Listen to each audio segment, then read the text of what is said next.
Alam mo ba na ang ama ni Zilong ay isang panday? Si Zilong ay lumaki sa mapayapang lugar ng Land of Dawn sa Cadia Riverlands.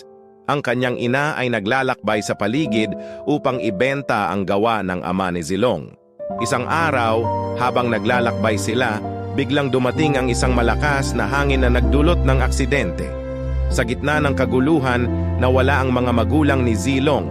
Bagamat ligtas siya, nagising siyang wala ng kasama.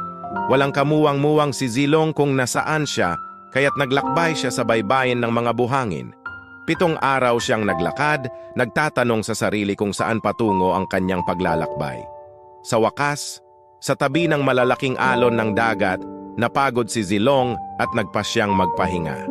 Dito siya natagpuan ng isang dakilang dragon na nagpakita ng malasakit at nag-alok ng tahanan. Sa loob ng 7 taon, nanirahan si Zilong sa altar ng dragon. Sa mga panahong iyon, natutunan niyang mahalin ang kalikasan at maging matibay sa harap ng mga pagsubok.